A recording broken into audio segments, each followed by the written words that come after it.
baitok, penagarriak hor istripu bat izan ziren, hori jo entrenatzea hasi baztela neguan, adunako bi anai joan da Imanol Agirre, estrepo benetan handile izan ziren, da haien ondoena nio rezin ziren, ze txar pasa ginen benetan haiegin, botez bat, Imanol Agirre horrekin, buruan embolia batzuk geldu itxo eskon, da haie dezein arte, ze txarra pasa zian.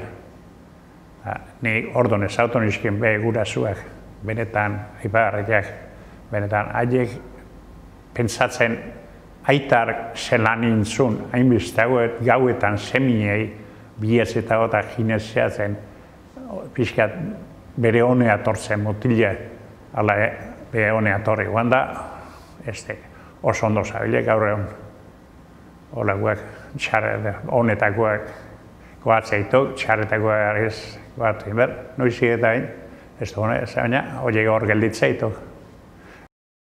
Zein edo zeintzuk aritu ziren entrenatzaile lanak egiten 4 urte horietan? Tan nire entrenatzailea, hori jogo Juan Angel Garmendia xarpa izan nuen, urte horietan entrenatzailea, lana hondi jeintzelean, motiliakin, eta aipagarri jeintzelean, Juan Angel Garmendiak. Askotan naztu, itenok behan aia, Jesus Marik baina Juan Angel Garmendia. Mila esker, Jose. Ez horretik, eta gorain bata. Zarauzko ikurrinaren 33. ekitaldia asteburuan jokatuko denez, arraunzalek nahiko estropada eta lehia bizitzeko aukera izango dute. Zarauzko Ama Birjina jaien barne eta horrelako arraun ikuskizuna antolatzeak suposatzen dituen eginkizun eta lanei buruz zerbait jakiteko asmoz hurbildu gara turismo bulegora eta bertan elkarrizketatu dugu Imanol Lasa, Zarauzko udaleko lehen alkateordea eta Euskara eta Turismo saileko arduraduna. Historia labur eginaz, nola sortu zen Zarautzen traineru estropadak antolatzeko asmoa edo ideia? Lehenik eta behin ongi etorriak Zarauzko turismo bulego hontara. Liburuak hala diote eta historia ondo jasota dago, gure liburuetan, gure historian, gure herriko kronistek horrela jasotzen zutelako. Eta ematen duenez, Zarauzko ikurrinaren lehen ekitaldia 1976an jokatu zen, ospatu zen. Eta antolaketa hortan, buru, ibili omentzan Imanol Murua, gero alkate izandakoa, baino garai horietan zinegotzi zegoen. Berari okurritu zitzaion, horrelako estropada erraldoiak abian edo martxan jarriz, behar jarri zituen. Esan barakat gainera, 1976an jarri zela martxan, baino badaudela beste datu batzuk oso interesgarriak direnak, ezta? Adibidez, esan beharra daukagu, gerra ondoren, Zarautzen, abuztuan antolatu zirela lehenengo estropadak, batelenak izan zirela, 1955 urteetan. Lehenengo 2 urteetan, herritarrentzat antolatu ziren bakarrik, eta gero irekiak izan ziren. Edonorentzat irekiak Zarauzko batel estropadak. Arraun eremua nahiko traketsa zen, trabeska jokatzen baitziren estropadak, hau da, Mollatik Mollarrirako itsasbidean. Eta 1956ko abuztuan antolatu ziren lehendabiziko trainerila estropadak. Sariak ere bere garaikoak dira eta oso importantiak ziren, ezta? Garai hartarako kalkulatuta dago eta horrela dago jasota 8.000, 6.000, 4.000, 2.500 eta 1.500 peseta jokatu ziren hasiera-hasieratik arrakasta handia izan zuten txapelketa horietan, ezta? Gainera kalkulatu diru hori gaur egun zenbat dan, beraz maila nahiko altua zegoen garaietan baita Zarauzko itsasoetan. 1957an Espainiako trainerila txapelketa jokatu zen, Zarauzko uretan ere bai, eta 1958an Zarauzko trainerila lehenengo banderare ospatu zen. Ospe izugarria izan zuen, Zarauzko trainerila estropadek, eta Kantauriko arraun talde onenak etortzea lortu zen, ezta? Bertan lehiatuz beren zaletuak atzetik zituztela. Beraz, Jesukriston ambientea zeon, eta datu bitxi bezala aipatu gaur egun ere antolatzen diren bezalaxe autobusak eta bere garaian trena oso bereziak ere antolatzen zituztela. Bisitasunekin jarraituz, 1953an, 11 traineria izan ziren Leian, abuztuaren 8an eta 9an. Eta Zaraustikan 3 untzik parte hartu zuten. Club Deportivo Zarautzen izenean, 2 traineria izan ziren eta katxibatxi, elkartearen izenean, beste traineria bat izan zen. Euren artean, izugarrizko lehia eta ikuskizuna zegoen, eta zaletuak ere oso satituak zeuden. Esan gentzake, gaur egunere batzutan gertatzen den bezala kilo batzuekin, bere garaian ere Club Deportivo eta katxibatxi, elkarteen arteko horrelako tirabirak zeuden. Euren arteko izugarrizko lehia hori, azkenean ere ikuskizun batean ere bihurtzen da, ezta? Zaletuak ere oso satituta zeudelako. Estropada Donostiako 11ak irabazi zion azkenean Orioko traineriari. Eta hala diolako historiak ere, 1959an jokatu zen Zarautzen trainerien azken estropada irekia. Zeren eta 1960an Zarauzko traineria estropada Gipuzkoako ligaxkan sartu zen eta geroztik pixkanaka beren hortasuna eta ospea galtzen joan zela esan daiteke. Beraz, 1986an, hasieran esan duten bezalaxe, Imanol Murua, udalean zinegotzi zela, 10 Birjinetan, traineru estropadak antolatzea proposatu zuen, eta lortu ere bai. Badakit, gaur egun ere nahiko burua uste izaten da, ekitaldi bat antolatzerakoan, baina garai arteko rekurtsoak eta baldintzak ikusita zeintzuk ziren, pentsatzen dut ere ez dela erresi izango, ezta. Gainera, badakit gainera, Arraun Federazioko epailekin ere, esatu zuten, Zarautzen aurrenetarako eremua ondo markatzerik ez zegoela, eta horrek ere izugarrizko arazoak ekarri zituela, ezta. Eremu berria markatu eta 1976ko abuztuaren 15ean, 10 Birjina egunean, jokatu zen Zarauzko lehenengo traineru estropada izugarrizko arrakastarekin, ezta. Zarauzko ikurrinaren kartel guztiak, lehen urtean erabaki genuen zen eskaneatu, goreta geneuzkan hemen armario zar batean, kartel guztiak, eta erabaki genuen zen kartel guzti horiek, Zarauzko ikurrinaren kartelak, danak eskaneatu, eta CD batean txukun gorde. Horrela, hobeto dagoelako jasota bai liburuetan eta baita irudietan. Hemen kontatu izan ditudan datu guzti hauek, ni guantxe ikasi ditut, baina egia da horiek liburu batean jasotzen direla, papeletan, eta kartelak ere, gaur egun danak oso ondo daude eskaneatuta, eta norbaitek nahi ezkero Zarauzko turismo bulegoa etorri eta eskuragarri dauzka. Antolaketari dagokionez, lan eta askotan buruhauste ugari izango dituzue.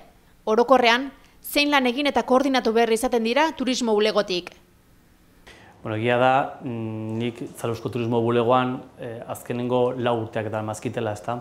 Baina gure aurretik beste politikari batzuk egon dira, eta beti etxe honetan egondan pertsona oso importantea dana, izan da Ana Mari Esnal, Zarauzko turismoko bulegoko zuzendaria, eta beraraka buruan gordeta eta ondo gordeta altxor bat izango balitz bezala, antolaketaren eta muin guztiak.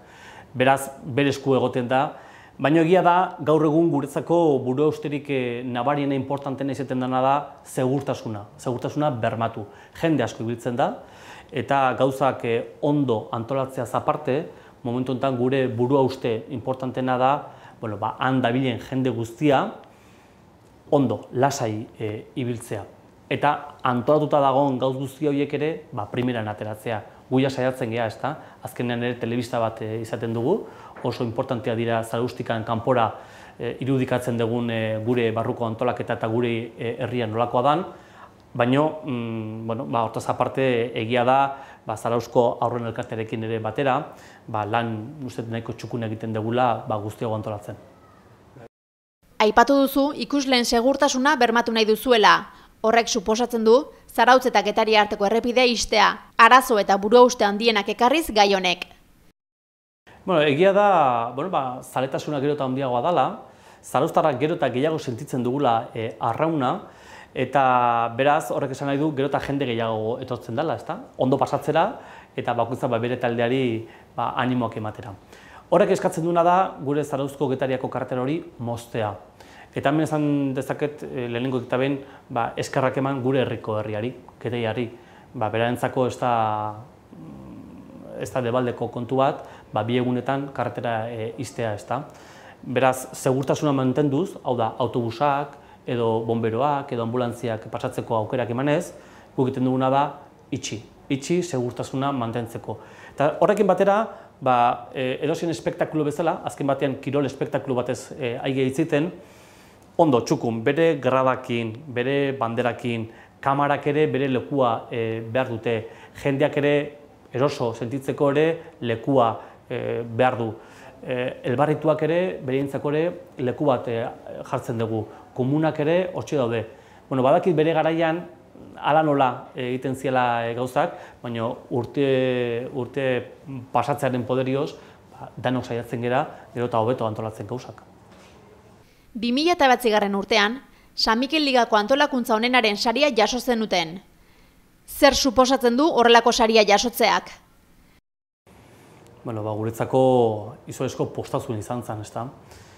Guk saiatzen gea gauzak ondo eta txukun egiten, ez da bakarrik Zarauzko Turismo Bulegoaren lana, baizik eta hemen lantaldean ibiltzen gea. Guk ere badauzkagu kalitatearen inguruan ere ziurtagiri oso importanteak. Horrez esan nahi du, bikaintasun bidean badaudela, ekitaldi bat bukatzen den bakoitzean, guk segituan ikusten ditugu gauza onak zeintzuk izan diren, baina baita gure ahuleziak zeintzuk izan diren. Eta hor, lantaldean ibiltzen garenok, urtero saiatzen gea gauzak gero eta hobeto egiten, kanpotikan datuzten bai taldeak, edo bai arbitroak, edo bai Liga San Migueleko kideak, parteideak, gure herrian eroso eta horlako txapleketa bat ere, Zarauzko ikurrina, ondo ospatzen, txukun ospatzen. Ustez, beraiek ere gure jarri hori nabaritu izan dutela, eta oso eroso sentitzen direla Zarautzen, komodo, gustora sentitzen direla. Hori ez da bakarrik Zarauzko Turismo Bulegoaren lan bat, baizik eta herri guzti baten lan atala. Hori da gure jarrera, eta beti horrela funtzionatu izan dugu, urteak eta urteak. Eta gero sari bat jasotzen denean, ematen du horrelako eskertza bat, edo horrelako konfiantza bat badagoela baita, Zarautzen gauzak ondo egiten direla, eta bentsat jarrera oso positibo batekin egiten direla, ezta? Eta guk bentsat oso pozik gaude horrekin. Lehengo urtean ere, emakumezkoen Zarauzko lehenengo ikurrina antolatu eta jokatu zen. Aurten ere, bigarren ikurrina ospatuko delarik. Zein xedez antolatu zen eta etorkizunean Zarauzko udalak emakumen arraunketa bultzatzen jarraitzeko asmo aldu? Zarauzko herriak garbi dauka berdintasunaren alorrean pausoak eman nahi ditula, ezta? Aurten, udala honetan ikusi ditugu emakumeak palaz. Guia ohituta gaude adibidez emakumeak aplaiotan ikusten, edo saskibaloian ikusten, edo eskualoian ikusten. Eta, uste batzuentzako ere oso pozgarria izan dela, itsasoan ere, arraunean ere ikustea. Beraz, gu garbi geneukan, lehenengo momentutik ikan, mutila bezalaxe, gure emakumeak ere, irabaziezkeo, jasoko zutela, gizonezkoak zaukaten ikurrina berbera. Beraz, guretzako oso pozgarria izan zen, gure Gipuzkoako neskak ikurrina altxa eta nola mugitu zuten ikustea, ezta. Lehenengo txapelketa herrian itsasoan eta beraiek eraman. Beraz, guretzako oso pozgarria izan zen hori guztia bizi izana. Eta, hori dela eta hemendikan aurrera ere bai, lehen aipatu ditugun kartel horietan, emakumeen argazkiak ere agertuko dira. Gizonezkoak eta emakumezkoen argazkiak agertuko dira hemendikan aurrera karteletan. Batzutan, irudia hobeagoa dalako emakumeena edo gizonezkoena izango da, ezta? Protagonismoa azkenean irudiak hartuko du eta ez sexuak. Nik uste hori dela benetazko berdintasuna. Alde moduan hori bermatu beharra daukagu. Eta kilolean ere bai. Arrauntzalen artean, gaur egun, Zarauzko ikurrina, Kontxako banderaren atzetik, arrauntalde indartsuenen helbururik preziatuena da. Zergatik ote? Hori arraunean zabiltzanok jakingo duzute, baina ikusi besterik ez dakit kamarak ondo hartzen duen, baina hau izugarrizko bandera da, ikurrina da. ikurrina oso polita, bordaduak oso ondo daudenak, ez bakarrikan Zarauzko eskudua ondo agertzen dalako, baizik eta letra guztiak oso ondo hartuta daudelako, eta ondo jartzen dulako gainea, nola, Zarauzko kasu honetan 33. urte urrena izango da, 33. ikurrina, fetxare ondo jartzen du, eta estropadak ere ondo dago. Gaina, alde batetik eta bestetik ere josia dago, hemen jostun bat ibiltzen da, azkenengo 2 hilabetetan jota fuego, leheno bata eskatzen genio, guen 2 eskatzen dizkigu, emakumena eta gizonezkoena, eta uste oso preziatua dela. Lehenengo historia dakalako, lehenengo Zarauzko estropadak, Zarauzko ikurrina historia dakalako, badoka zerbait berezia, gaina 2 egunetan izaten da. Ama Birjin eguna da, abuztuan, jendea pozik, gure itsasoa, badoka zerbait. Historiaz aparte, ikurrina beare, bere zariarekin ere, uste oso berezia dela. Amaitzeko, Imanol, zerbait gehiago esan nahi? Bai, nik gauza bat gehituko nuke oso berezia dena da Zarautzen, eta Zarauzko turismo bulegoaren ikuspegi batetik. Zarauzko kirol elkarteek, egunero, urtean zehar, oso ondo antolatzen dute praktika, bai? Gizon emakumeekin, gaztetxoekin, taldeak antolatu, praktikatu, bultzatu, baina hortaz aparte ere denbora bat hartzen dute txapelketak antolatzeko.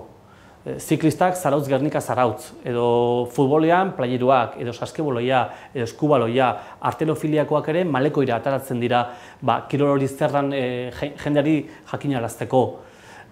Surflariak ere nazioarteko surf txapelketa bat antolatzen dute. Eta nola ez, Arraun elkarteak ere gurekin elkarlan ere, Zarauzko ikurrina antolatzen du. Hau da, eguneroko praktika, kirol praktika hori antolatzeaz gain, uste ere denbora bat hartzen dula, kirol elkarteek denbora bat hartzen dutela baita txapelketa antolatzeko. Eta hori Zarauzko kontu bat da, oso berezia dana, eta nik uste hori ere azpimarratu egin barra daukagula.